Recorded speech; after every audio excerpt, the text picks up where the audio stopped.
Hello and welcome to the next eventer. Economics topic को continue करते हैं। हमने कहा कि law of demand, law of supply में बहुत सारी चीज़ें हैं जो फर्दर करने के लिए हैं, और इससे पहले हमने लॉ ऑफ डिमांड की जो थोड़ी सी डिटेल स्टडी की कि वो नेगेटिव डिस्ट्रोक की मुद्दा की हम बात करेंगे कि लॉ ऑफ डिमांड की एग्जम्पशंस क्या है। पहले तो ये समझें कि एग्जम्पशंस क्या है। इकोनॉमिक्स में नॉर्मली कोई भी जो थ्योरी है वो एग्जम्पशन के बगैर वर्क नहीं करती। वाई? बिकॉज के एग्जम्पशंस जो है वो एक सोशल साइंस में अप्लाई करनी पड़ती है, जबकि नेचुरल साइंस में ऐसा कुछ नहीं होता। फॉर एग्जांपल हम नेचुरल साइंस पढ़ रहे हैं, केमिस्ट्री पढ़ रहे हैं, फिजिक्स पढ़ रहे हैं, बायो पढ़ रहे हैं, वट तो हम ये कहेंगे कि सेल का स्ट्रक्चर इस तरह का है, इसका ये खास फंक्शन है, ये इस तरह से वर्क करता है, वगैरह वगैरह। बट कमिंग टूवर्ड्स इकोनॉमिक्स या ऐसी साइंसेज, फॉर एग्जांपल सोशियोलॉजी है और बहुत सारी जो सब्जेक्ट हैं, एजुकेशन है, यहाँ पर ह्यूमन बिहेवियर मैटर करता है। ह्यूमन बिहेवियर को बताने के लिए ऑब्वियसली फिर हमें हर ह्यूमन का बिहेवियर तकरीबन सेम नहीं हो सकता, उसमें थोड़ा बहुत डिफरेंसेस ज़रूर आ सकते हैं। हमें नहीं सकती कि 100% बिहेवियर बिल्कुल सेम हो जाएगा। सो यहाँ पर हमें मेजॉरिटी जो चीज़ें सिमिलर हैं उनको लेकर चलना है, और जो थोड़ी बहुत चेंजेस हैं उसको हम एज्यूम कर लेते हैं कि वो फिक्स है। इकोनॉमिक्स में इसके लिए एक टर्म यूज होती है citrus paribus. Citrus paribus means in all other thing remain constant. तो लॉ ऑफ डिमांड में जो आपने शेप पढ़ी है प्राइस और क्वांटिटी के बीच नेगेटिव रिलेशनशिप की, वो उनका रिलेशनशिप प्राइस और क्वांटिटी सिर्फ दो ही चीज़ों पर डिपेंड करेगा। बाकी सारी चीज़ों को हमने कह दिया रिमेन कांस्टेंट। सिट्रस पैरिबस से कि ये वाली सारी चीज़ें जो हमने एज्यूम की है कांस्टेंट होगी, ये चेंज नहीं होगी। अगर ये चेंज होती है तो लॉ ऑफ डिमांड वर्क नहीं करेगा और नेगेटिवली स्लोप डिमांड कब नहीं आएगा। एजम्पशंस होता क्या है? एजम्पशंस की जैसे कि यहाँ मीनिंग लिख रखा है मफरूज़े। आप मफरूज़े बनाते हैं, आप फ़र्ज़ करते हैं, आप पहले से एज्यूम कर लेते हैं कि ये चीज़ें नहीं होंगी या ये चीज़ें हमने लेनी ही लेनी है। इस तरह की कंडीशंस को एजम्पशंस कहते हैं। यहाँ पर हमने एज्यूम किया हुआ है, हमने मफरूज़े बना लिए हुए हैं कि लॉ ऑफ डिमांड पढ़ते वक्त ये सारी चीज़ें कांस्टेंट रहेंगी, चेंज नहीं होगी। वो सारी चीज़ें क्या हैं? सबसे पहले अगर हम बात करें कि लॉ ऑफ डिमांड में हम किसको कांस्टेंट कंसिडर करेंगे, so this is the money. और मनी को आपने लॉ ऑफ डिमांड में, यानी कि आपकी जो इनकम है, इनकम मनी में, सप्लाई ऑफ मनी की बात नहीं कर रही है किसी और तरह की, आपकी इनकम जो है वो कांस्टेंट रहनी चाहिए। इनकम अगर चेंज होगी तो ऑब्वियसली फिर डिमांड ज़्यादा हो सके, इनकम बहुत ज़्यादा हो गई तो डिमांड जो भी थी वो बहुत ज़्यादा हो जाएगी। किसी भी चीज़ की जो चीज़ आपको पसंद है आप बहुत ज़्यादा लेना शुरू कर देंगे क्योंकि आपकी इनकम अब ज़्यादा हो चुकी है। तो अगर हम चाहते हैं कि प्राइस और क्वांटिटी डिमांड का रिलेशनशिप देखें तो यहाँ पर आपके इनकम कांस्टेंट रहनी चाहिए। सबसे पहले income of the consumer does not change, then the taste of the consumer does not change. For example, I have two commodities and these commodities are mango and banana. तो mango और बनाना में से मैं ये एज्यूम नहीं कर रही, I literally like mango more.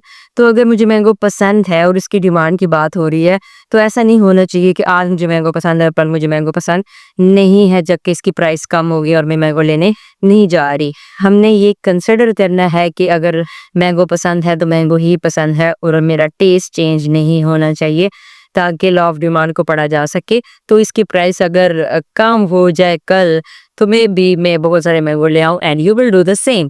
Price कम होगी ज़्यादा परचेज करने की, बट हमारा टेस्ट चेंज नहीं होना चाहिए। टेस्ट में बहुत सारी चीज़ें आप ले सकते हैं। वेदर ले सकते हैं कि अगर आप समर के ड्रेसेस की बात करें, this is a summer dress, तो फिर समर ही की बात होनी चाहिए, वेदर चेंज होकर विंटर में कन्वर्ट ना हो चुका हो कि हम समर की ड्रेस की विंटर में बात करें। Likewise price of related goods remain same, या सब्सटीट्यूट गुड जो है उसकी प्राइस सेम रहनी चाहिए। फॉर एग्जाम्पल, वैसे तो हम इसको सब्सटीट्यूट नहीं कर सकते, but I have an option कि मैं मैंगो और बनाना इकट्ठे ले सकती हूँ, हम इसे परचेज कर सकते हैं इकट्ठे। तो अगर हमने इसकी प्राइस का इफेक्ट पड़ना है प्राइस कम होने का, तो ऐसा नहीं है कि कल बनाना बहुत सस्ते हुए हों, बनाना की प्राइस को ही रहनी चाहिए और जो मैंगो है सिर्फ उसी की प्राइस। या फिर आप मैंगो की टाइप्स ले सकते हैं क्योंकि मैंगो बहुत मुख्तलिफ तरह के मार्केट में अवेलेबल होते हैं। तो जो टाइप मुझे पसंद है वो मैंगो की प्राइस अगर हम बात करेंगे तो फिर ये नहीं होना चाहिए कि साल दूसरा मैंगो भी सस्ता हो चुका है और हम इसकी क्वांटिटी पे इफेक्ट चेक कर रहे हैं। नहीं, हमने इसकी प्राइस चेक करनी है तो इसी का करेंगे। अगर दूसरी चीज़ अनफॉर्चुनेटली सस्ती हो गई तो इसकी प्राइस कम होने से भी कोई फ़र्क नहीं पड़ेगा। इसकी प्राइस बेशक कम हो जाए, दूसरी चीज़ अगर सस्ती हो गई है तो हो सकता है मैं उसको छोड़कर दूसरी ले लूँ। सो इसकी प्राइस को अगर स्टडी करना है, इस पर्टिकुलर मैंगो की प्राइस को स्टडी करना है तो फिर दूसरे मैंगो या फिर दूसरे बनाने की प्राइस चेंज नहीं होनी चाहिए। अदरवाइज़ हम इसको सब्स्टिट्यूट कर लेंगे, उसके साथ चेंज कर लेंगे, दूसरी चीज़ परचेज़ कर लेंगे, तब लॉ ऑफ डिमांड पढ़ा जा सकेगा। उसके बाद है पॉपुलेशन रिमेन सेम। पॉपुलेशन जो है किसी भी लोकेलिटी की जहाँ पर लॉ ऑफ डिमांड को हम किसी चीज़ से रिलेट करके पढ़ रहे हैं, वहाँ की पॉपुलेशन चेंज होगी तो इफेक्ट आएगा। पॉपुलेशन बहुत ज़्यादा हो जाती है तो प्राइस ज़्यादा भी हो जाए तो मे बी खरीदने वाले ज़्यादा हो जाए और डिमांड ऑटोमेटिकली ज़्यादा ही रहेगी। सो एक सेम कॉन्स्टेंट पॉपुलेशन पे लॉ ऑफ डिमांड को अप्लाई करने की आप कोशिश करते हैं, ये सारी एजम्पशन हुई तो लॉ ऑफ डिमांड अप्लाई करेगा। देन है एक्सपेक्टेड प्राइसेस, नो इन्फॉर्मेशन।